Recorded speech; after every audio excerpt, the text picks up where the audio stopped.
I think there are moments in life when your soul remembers the exact second it cracked. Not because of the sound, there is no sound, but because of the silence that follows. A silence so loud it drowns out the world. A silence that becomes the background noise of your life. My crack happened on a night I thought would be ordinary. For 13 years, I believed my husband, Daniel, was the calm in every storm.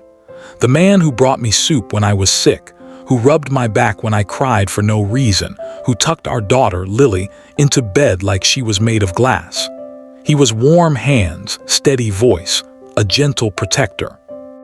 I used to watch him laugh with Lily and think, God, I chose right. But the cruelest thing about life is that sometimes the things you treasure most are the things that blind you. That night, Daniel texted me. Emergency meeting, don't wait up. A simple message, one he'd sent 100 times before. I made dinner for Lily, tucked her into bed, and turned on a show to keep myself company. The house felt too quiet, the walls too empty. I missed him. I missed his presence, his low hum, his comforting weight beside me. If someone had told me that night that my entire world was about to collapse, I would have laughed. I was so naive. I walked past Daniel's old tablet, the one I thought was dead, and saw the screen glowing like a secret begging to be discovered. A message popped up. From Mia, Red Heart. I blinked, confused. Then I read the words that changed everything. Let me know when you're close. The kids want to say goodnight. My breath caught in my throat. Kids. Not Lily. Kids. I stared at the message so long the room began to blur.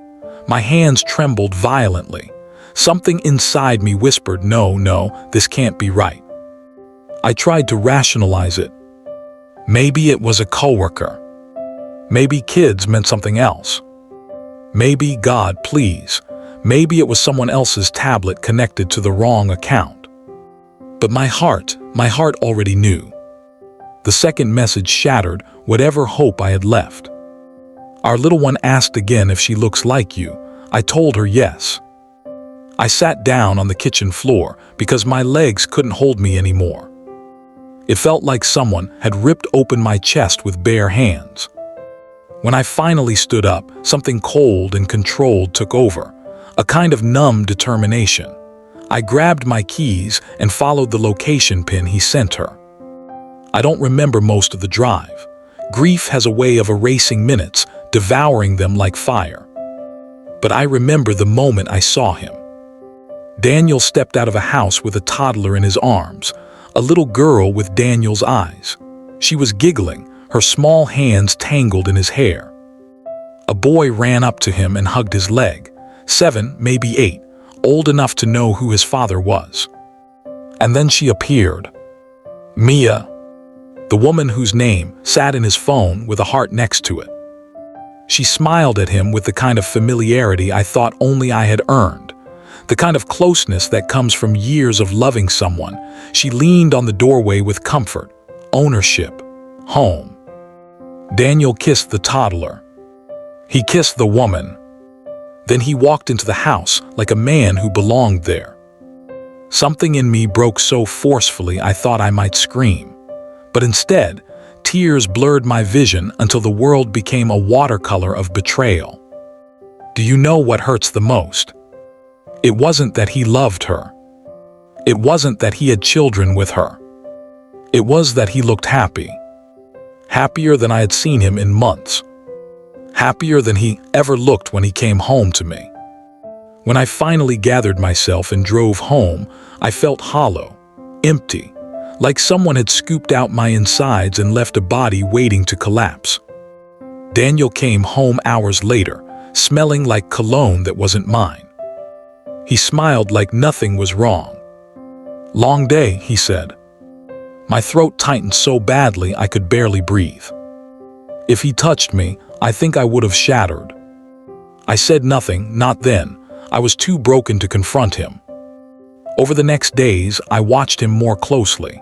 I noticed the way his eyes dimmed when he left the house, but lit up when he checked his second phone. I noticed the unfamiliar toys in his trunk, the restaurant receipts from places we never went, the constant excuses.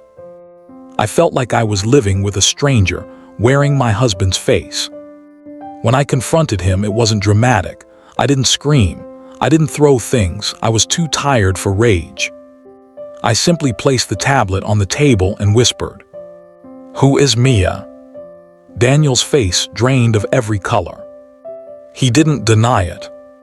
He didn't even pretend. He sat down like someone who had been running from the truth for years and had finally been caught. He confessed everything. He'd been with her before we married.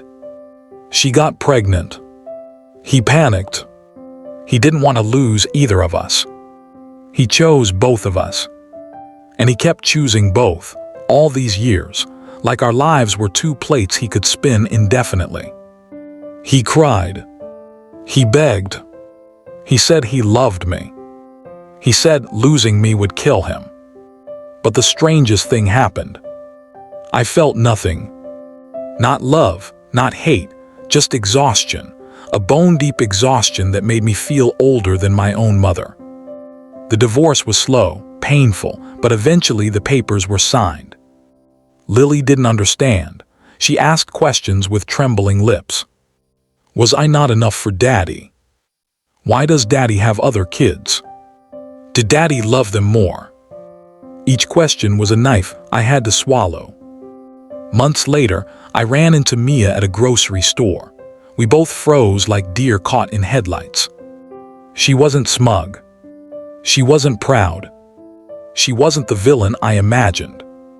She had dark circles under her eyes. She looked tired, heartbroken, confused. And then I realized. Daniel lied to her too. He told her he was divorcing me soon. He told her I knew. He told her she was the only one. And just like that, my hatred dissolved into something unexpected. Compassion. Not for Daniel. For her. Because she was living in the same hell I had escaped from. We didn't fight. We didn't argue. We simply stared at each other with the silent understanding of two women who had been burned by the same fire. She whispered, "I'm sorry, I didn't know."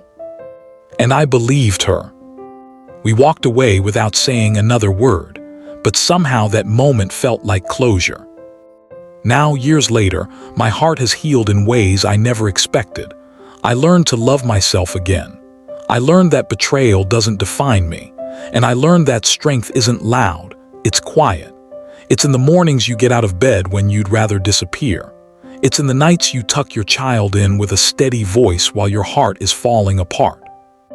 And above all, strength is in the choice to walk away from someone who broke you, even when your whole life is tied to them. My husband's second family lived just 20 minutes away. Everyone knew, except me. But now I know that I deserved so much more than a man who lived two lives. I deserved someone who lived one life and chose me in all of it. And I will never settle for less again.